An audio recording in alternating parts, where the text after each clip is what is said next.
just can't get enough. So she is back. Is this your last time? Maybe? Yeah. Maybe. To this time talk to us about enriching environmental enrichment for turtles and tortoises. So, thank you.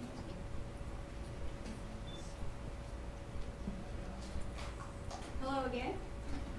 Thank you for coming. I thought about putting this presentation together this year just to be able to offer something for this important session. And also because this is kind of important for me because I have a lot of turtles and I have them in a small space and I feel bad for them. I don't know how much they actually need it, but at least it brings me a little bit of pleasure doing this for them. And I thought I'd share some of my ideas with other people, just in case you guys haven't thought about it already and wanted to try to enrich your own turtles' environments. So a little bit about myself, if you didn't read my bio, I've been keeping turtles ever since I was 6 years old, so about 30 years. I started with my own little red ear, and I've had pretty much a turtle ever since. I've gotten pretty intensive with my turtle collection for about 15 years now, when I actually started making money and was able to buy them. And I have about 15 species right now that I work with and that I breed. So you'll see a couple of pictures of species that I work with throughout the presentation. So today I'm basically going to talk to you about basically the captive turtle and tortoise, just a little intro. Give you a little bit of description of the turtle senses. Turtles in quarantine, which is a totally different aspect that needs to be considered. Enrichment of the aquatic turtle, enrichment of the terrestrial turtle, which also includes box turtles, and some concluding remarks and questions and things to think about.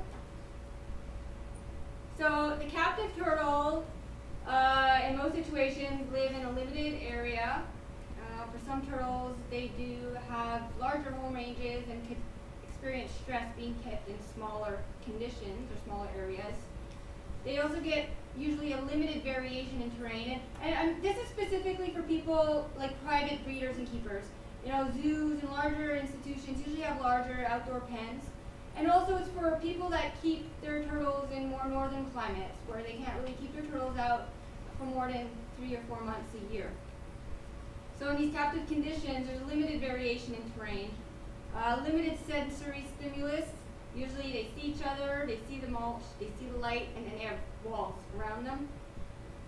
Usually a limited diet, just basically because of what's available, and possible visual limitations, which I'll elaborate a little bit more in a couple of slides. Well, actually in this slide. So turtle and tortoise senses, I've limited to 3 primary senses, so to be sight, and Colony and retina contains rods, more cones than rods, which means that they can see a lot of colors. They do exhibit color preference. Anyone that has a box turtle or a wood turtle knows that they're very drawn to reds and oranges and yellows.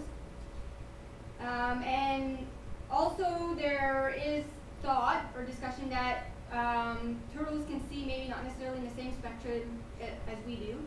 So they might be limited because of artificial lighting that may not offer the spectrum or the rays needed for them to see in their normal spectrum. And also turtles exhibit some low vision and night vision. Olfaction.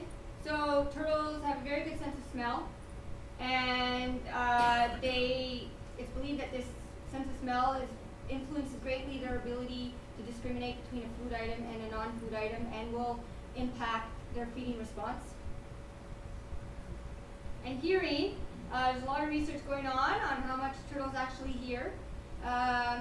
Basically right now it's understood that turtles will hear in the lower frequency range, so actually the lower end of our audible range and below.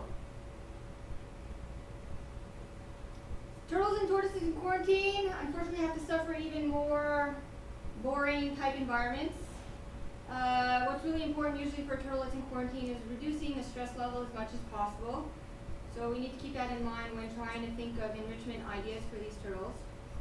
And the type of enrichment is also really going to depend on the purpose and the duration of the quarantine. So is it a quarantine because an animal is exhibiting signs of a disease, or is it a newly freshly caught turtle? So in both those situations, the quarantine environment is going to be different.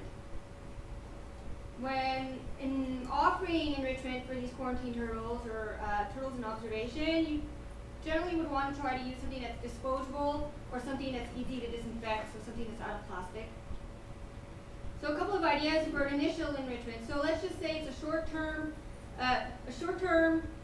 or the beginning of a quarantine period for a freshly caught turtle. You could maybe play around with shelter ideas, vary the shelter. You know, I'll always offer shelter, but maybe you can use a plant for a week and then change it for an inverted pot. So that just gives them a little something different each time. And for turtles that are in long-term quarantine for whatever reason, you can play around, if they're eating well, you can play around with different types of foods. So not always offering the same food. So if you want them to eat these particular foods per month, you can give them one food this day and then another whole food the next day. So it gives them a little bit of a change. And another thing is I find that turtles spend a lot of time looking outside the glass. So if you have a turtle that's not as shy, and they can see through their enclosure, just slightly moving the tub to a different area so they can maybe see like some sliders or fish swimming over there, or actually watch the keeper, cleaning the bowls over there. So they'll have a visual stimulus or change of visual movement that can act as an enrichment. So enrichment for aquatic turtles, the challenge is that can affect what you're going to do or use. First of all is maintaining clean water. A lot of aquatic turtles are not always easy to maintain, and it's not always easy to keep the water clean.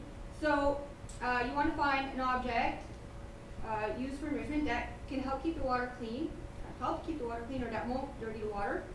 You also want to try to find something that won't clog up your filter. Like throwing in a whole bunch of leaves is not the best thing because they're all going to get sucked up onto the intake, and you're going to end up with a mess.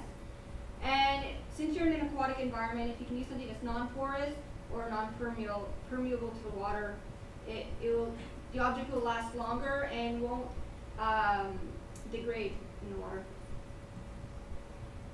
So a couple of ideas for enrichment for the aquatic turtle is I really like to use live fish.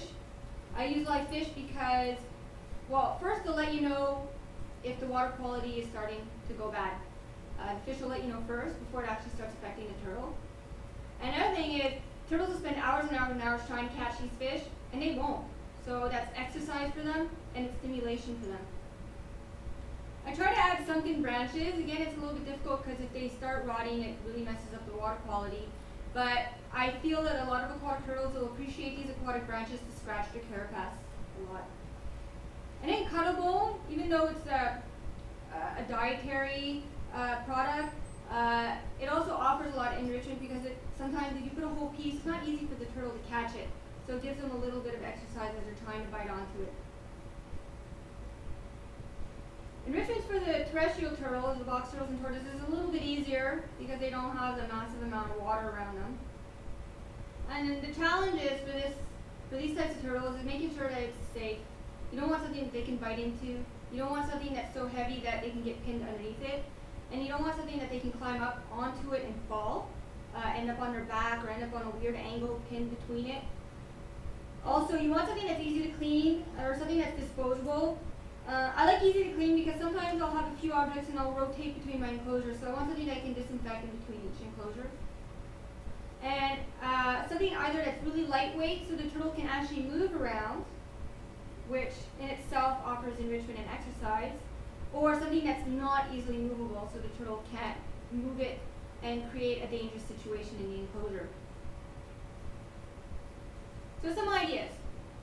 There's whole food, live food, scattering pellets, branches, and I'll specify a little bit more about cedar, autumn leaves, odd objects, food dispenser that I've made, music, and rain. So I try to feed my turtles with whole foods. As I mentioned before, I won't make a salad mix. So, like for example, we can see here one of my flower backs is chomping down on some squash. So I'll take a whole squash and just cut it up in pieces that I can lightly steam to make it easier for them to eat. And it's really interesting watching the turtles just getting in there and digging. And sometimes if the pieces are a little bit smaller, I'll actually grab the piece and run off with it. So there's some extra exercise there. And it also allows you to offer that variety, so that if you're getting the same salad or mix every day, it kind of gets a little bit boring. So by offering the foods whole and individually, you can vary from day to day. And you can actually see there's a little apple there too from a previous feeding. I really like corn on the cob. What I'll do is I'll just peel one or two of the leaves off so they can actually see the corn inside, but leave the rest. So you actually have to scratch all the leaves off to get to the corn. And it takes them a long time to get through all that and actually finish all of the corn. So instead of it being just a little 5-minute meal, it's a meal that'll take them several hours to get through. I'd also mention live insects. Live insects can be used. I don't offer a lot of live insects to my animals. I would try to use them a little bit for enrichment, but there are some downsides of using live food. One, there's always the chance of the prey injuring the animal. And there's also the risk of introducing a pathogen into your collection, either parasitic or bacterial. So it's really up to the owner's discretion on whether they want to offer live food or not. Another thing I like to do is when I offer pellets, instead of just placing it in a bowl or in a corner, I'll scatter it throughout the enclosure. So I apologize for the blurriness of the picture. I'd actually had a video that I'd taken of the turtles actually walking and foraging for the pellets that have been deposited and actually pushed into the substrate. And they'll actually, just like a natural foraging behavior, scratch away at the substrate, smelling, looking, and finding the individual pellets. So that's why the picture's blurry. I took a snapshot from my video. And this is a more general picture of the group of my 3 toads. And you can see they're all kind of just scattered. They concentrate, and as the pellets become less in numbers in each area, you can actually see them spread out and looking more throughout the entire area of the enclosure. I like to at least once or twice a year, well, I guess it's more opportunistic. If I see that someone had cut or trimmed some trees in the neighborhood and have them on the curbside, I'm like, oh yes. So I go there with my car, with the trunk, and fill up my trunk full of branches. And I like to put them in the enclosures to offer a different terrain to the turtles, which allows them to climb up if they want, or to go under again to scratch their shells. Unless I'm very sure of the species of the tree, I'll usually remove the leaves. I'm not sure if the leaves are toxic or not, so I'll take them off. If I'm sure of the species, I'll leave the leaves on. So there's one picture of the branches, and there's another. And this type of enrichment I'll leave in for a couple of weeks. I don't leave it for too long because it reduces the area that they can easily walk on because of the size of my enclosures. So I'll put them in, and then I'll sterilize them and put aside, and then maybe I'll put them in again a second time this season. There's cedar clippings. I was debating whether I was going to include this in my presentation or not because I had actually put a whole series of photos on my Facebook page, and I had gotten quite a few negative comments from people. There was a lot of concern that cedar is toxic to a certain extent. Their oil can be an irritant, a pulmonary irritant, and it's toxic if ingested. My very good friend is a horticulturist, and he goes, you would really need to have to eat a lot of cedar to actually have a serious effect from it. I have been doing this for at least once a year for 5 years, and I've never had any deaths caused by it. And I actually watched one of my turtles go up to it and smell it, like as if she wanted to eat it, and she actually took a little bite of it, and that was it. She didn't stop. So I think she knew off the bat that you don't want to eat this.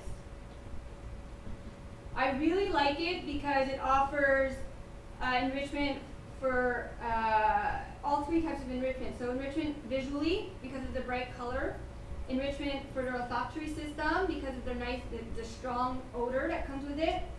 Not for hearing though. But it offers them a change in gradient. It really changes the environment. It's like the environment's completely different when you put these branches in. And it can go under it or over it, and depending on how you place it, so you can have a lot of fun, use your imagination on how to place it in order to change the entire aspect of the enclosure. These don't last very long. This will usually last about a week in the enclosure, and then they start drying up, and then the leaves just end up going all over the enclosure. So I try to pull them out before the leaves actually start dropping off, because I don't want to leave any of the residue in the enclosure after. One thing that I do in the fall, which I also like to use thinking that it might help tell the turtles that fall is coming, that winter's coming, is I'll go out and get leaves. I'll fill up huge garbage bags and I'll just dump them in the enclosures. Sometimes I can't even see any of my mulch that I have at the bottom, and the turtles just love it. They go under it and around it and over it, and that I'll leave in way beyond the time that they're already in hibernation. So the leaves will stay there. Once they get into hibernation, that's when I do my big cleanup, and then the leaves will come out. So something that's a little bit less natural is random objects. I like to check recycling day. People put a lot of plastic products in their recycling boxes, and these random objects ideally would be plastic because you can clean them properly before using them in the enclosures and in between enclosures. This is just a little plastic shelf that I was actually myself going to put in recycling, but I'm like, oh, that would be a cool little object. So I have this table, shelf, whatever you want to call it, that just rotates between my enclosures. So they'll get it for about a week, and then it'll come back to them maybe about 2 months later. And they go up to it, they like to hang out under it. So it's just something different. Another random object would be this plastic cone. They go up to it, they wonder what it is. It's orange, a very stimulating color, so they're like, can we eat it? So I want to make sure, again, something that's a very rich color, very attractive color, is not edible. So I would never use anything that's a soft plastic or foam. So nice hard plastic, they can't bite into it. And this is something you can knock it over and go in it and sleep in it. So there's just all kinds of things that the turtles can kind of just inquire for. Lots of things the turtles can do with this comb before they get bored with it. This is my turtle feeder that I make. It's made after the ideas that they use for cats and dogs, a slow feeder idea. So it's just basically a soda bottle with holes melted into it. And then I have, this is Missouri aquatic turtle food pellets. And they actually, they see the pellets, they recognize it as food, they can smell it through the holes, and then it's like, how do we get to it? So they actually push it around, trying to figure out, I guess by their attempts of trying to bite at it, they push it around and the pellets fall out, and they eat the pellets as they come out.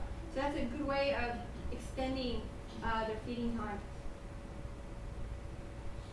Finally, music and rain. I put this nice picture of copulatory activity just because, well, first of all, once a week I try to do a simulated rain. So I'll use my hose and just soak down the enclosures, and that always stimulates reproductive activity. But I sometimes wonder about music. I put music for myself while I'm working with my turtles, and I like hip hop. Okay, so there's a lot of bass in hip hop, and bass is in their auditory range. So, and I don't know if I'm imagining it, but I find that I see more reproductive activities while I'm in there with the music on. Maybe because I'm in there, but when the music's on, I feel like I see more reproductive activities. So I'm wondering if there's something in the music that's triggering,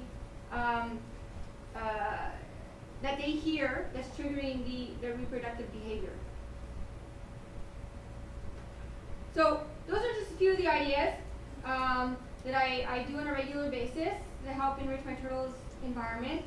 I'm definitely confident to say that turtles benefit physically from these types of enrichments because it gets them moving, it gets them inquisitive, but mostly it gets them moving. A lot of turtles in captivity get fat, they're sedentary, they just sit there, especially when they're in smaller enclosures. So these enrichments will get them moving and over gradients, developing muscles that they usually don't get to develop in captivity. Whether they benefit psychologically, I don't know. This would be a topic best kept for a group of maybe neurobiologists, depending on how much perception or awareness they have. So I'm not sure. Benefits for the human or the keeper, I know I feel a lot better myself offering these enrichments.